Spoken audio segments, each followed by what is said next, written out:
Assalamualaikum warahmatullahi wabarakatuh. Halo semuanya, perkenalkan, saya Salsa Fauzia, mahasiswa program studi Pendidikan Matematika UNES, Angkatan 2021.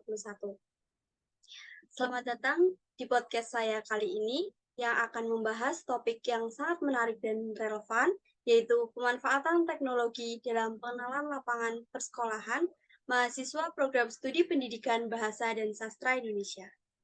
Nah, tentunya pada kali ini saya tidak sendirian, maka dari itu izinkan saya memperkenalkan narasumber kita hari ini. Kebetulan untuk narasumber kita hari ini yaitu teman saya sendiri yang bernama Mbak Paramita Dwi Astini, mahasiswa dari Program Studi Pendidikan Bahasa dan Sastra Indonesia, Universitas Negeri Semarang, yang saat ini menempuh semester 7.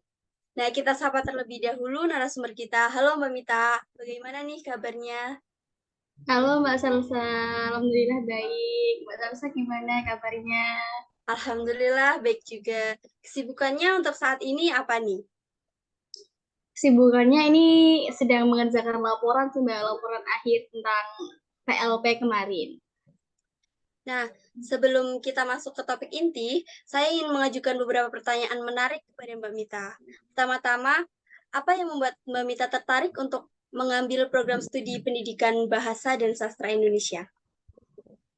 Ya, mengapa saya tertarik ya Mbak? Yang pertama pasti karena minat ya, minat dan kesukaan. Kebetulan bahasa Indonesia ini salah satu mata pelajaran yang membuat saya itu tertarik ya dalam belajar. Mungkin beberapa orang ya, ada yang suka, ada yang tidak pastinya. Setiap orang kan pasti mempunyai mata pelajaran favoritnya sendiri ya, Mbak. Nah, kalau saya kebetulan paling suka itu mata pelajaran bahasa Indonesia dari SD. Itu saya sudah suka pelajaran bahasa Indonesia. Dan kemudian mungkin pas di SMA, mungkin saya ingin meneruskan. Saya ingin belajar lebih dalam lagi mengenai bahasa Indonesia. Dan maka dari itu, saya mengambil prodi pendidikan bahasa dan sastra Indonesia. Itu, Mbak. Baik, berarti karena awalnya itu suka dengan pelajaran bahasa Indonesia ya. Ya, dan kebetulan saya juga ada eh, cita-cita gitu, cita-cita ingin menjadi guru. Berarti saya masuk ke Eh, pendidikan gitu. Baik, cita-cita yang sangat mulia ya. Baik, pertanyaan selanjutnya. Tadi kan kesibukan Mbak Mita saat ini itu sedang mengerjakan laporan PLP. Nah, berarti Mbak Mita ini baru saja selesai mengerjakan kegiatan PLP. Nah, bagaimana pengalaman yang Mbak Mita peroleh pada kegiatan PLP ini? Tentunya pengalaman langsung ya dari kegiatan PLP ini. Kebetulan PLP ini salah satu program dari UNIF sendiri, Universitas Negeri Semarang itu Lantip. Nah, UNES ini salah satu dari program MBKM UNES. Nah, nanti di PLP ya, PLP atau PPL itu kan eh, mengajar di sebuah instansi pendidikan. Tentunya pengalamannya saya tuh bisa terjun langsung di sekolah mengajar, dan selain mengajar juga ada kegiatan lain di luar pembelajaran. Kan guru kan ternyata tuh tugasnya bukan hanya mengajar Mbak, membimbing juga, membina gitu. Nah, saya mendapat pengalaman tuh pas PLP kemarin, selain dari guru pamong yang mendapat beberapa masukan bimbingan dari guru pamong yang istilahnya lebih banyak pengalamannya ya daripada saya juga belajar banyak hal dari murid peserta didik, bagaimana cara memahami peserta didik dan bagaimana cara pengondisian kelas ketika kelas itu mulai ramai tidak terkondisikan. Itu menjadi sebuah hal baru dan tantangan menjadi saya mbak gitu. Nah, baik. Dari pengalaman-pengalaman yang sudah disebutkan tadi, menurut Mbak Mita sendiri apa nih yang paling berkesan untuk Mbak Mita? Yang paling berkesan dalam buat saya dari PPL kemarin itu pertama dari sekolahnya sendiri. Saya sangat berterima kasih kepada sekolah ya, terutama guru pamong dan siswa juga yang sudah menerima saya untuk praktik di sekolah tersebut gitu. Baik. Nah, selanjutnya kita akan membahas topik utama dari podcast kita kali ini. Baik, kita masuk ke pertanyaan pertama. pada kegiatan PLP ini kan tentunya Mbak Mita melakukan praktik mengajar secara langsung. Nah, kalau boleh tahu Mbak Mita ini PLP-nya itu di sekolah mana dan mengajar kelas berapa? Baik, saya kebetulan mendapat PPL itu di SMP, tepatnya di SMP Negeri 18 Semarang, ya. Kemudian saya mengajarnya tuh di kelas 7. Tapi terkadang tuh guru pamong memberi apa ya? Meminta saya untuk masuk beberapa kali di kelas 9. Seperti itu, Mbak.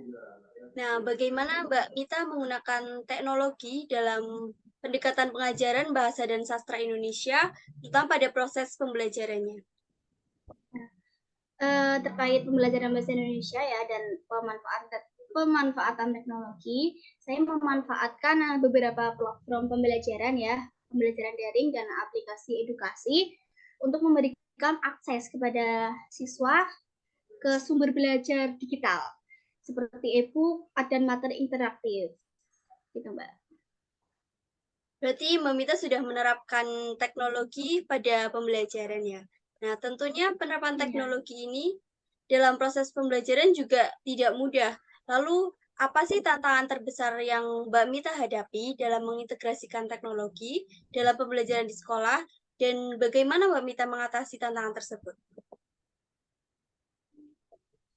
Tantangan terbesar mungkin dari keterbatasan akses teknologi, kemudian kurangnya pelatihan ya dari saya sendiri, karena saya belajar mungkin dari tutor YouTube gitu Mbak, jadi kurang pelatihan yang secara khusus gitu. Kemudian pemeliharaan perangkat dari internal sendiri, masalah internal terkait perangkat ya. Mungkin saya hanya punya satu laptop dan itu terkadang hambatannya laptopnya sering lemot gitu. Terus apa tadi Mbak pertanyaannya setelah tantangan? Bagaimana Mbak Mita mengatasi tantangan tersebut? Ya, upaya mengatasinya itu dengan cara berkolaborasi, upaya kolaboratif dengan pihak lainnya dan penyediaan pelatihan agar membantu mengatasi masalah tersebut. Baik, nah dari pengalaman mengajar yang sudah Mbak Mita peroleh, apa contoh konkret teknologi yang membantu Mbak Mita dalam berinteraksi dengan siswa dan memfasilitasi pembelajaran? Baik, contoh konkretnya ini saya menggunakan beberapa platform ya Mbak, seperti yang saya gunakan kemarin saja di pas PPL ya. Saya menggunakan beberapa platform dalam pembelajaran seperti Google Classroom ya, itu untuk menciptakan sebuah grup ya, grup dengan siswa saya. Jadi di dalam Google Classroom ini saya mengirim materi, mengirim kuis-kuis melalui Google Classroom tersebut. Kemudian saya juga menggunakan seperti apa ya, Google Formulir untuk latihan soalnya. Terus ada juga aplikasi web virtual namanya ya Mbak, itu sejenis games, jadi games based learning gitu, pembelajaran berbasis game. Jadi itu agar membuat siswa itu tidak jenuh. Jadi saya apa ya, menyematkan games-games tersebut dalam pembelajaran. Itu Mbak. Nah, selanjutnya, bagaimana Mbak Mita melihat peran teknologi dalam meningkatkan kualitas pendidikan bahasa dan sastra Indonesia di era digital saat ini? Ya, peran teknologi dalam pendidikan ya Mbak. Bukan hanya pendidikan bahasa dan sastra Indonesia, mungkin bagi pembelajaran yang lain juga. Teknologi ini memungkinkan akses lebih luas ke sumber daya pembelajaran, meningkatkan keterlibatan siswa melalui metode pembelajaran yang inovatif dan mendukung pengembangan keterampilan bahasa, terutama bahasa Indonesia dengan aplikasi yang didesain khusus.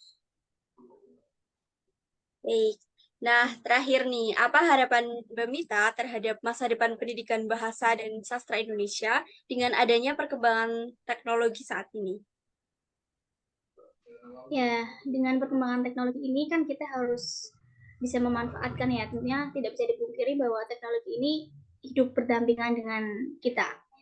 Saya berharap Perkembangan teknologi terus memfasilitasi pembelajaran agar lebih interaktif dan inklusif. Peningkatan literasi digital tentunya di kalangan siswa dan guru juga diharapkan menjadikan pendidikan bahasa dan sastra Indonesia lebih relevan di era digital ini. Semoga harapan dari Memita ini bisa terwujud. Amin. Nah, baik. Kita akan menyudahi pembicaraan pada podcast kali ini dengan merenungkan tentang harapan Mbak Mita terhadap masa depan pendidikan bahasa dan sastra Indonesia dengan adanya perkembangan teknologi saat ini.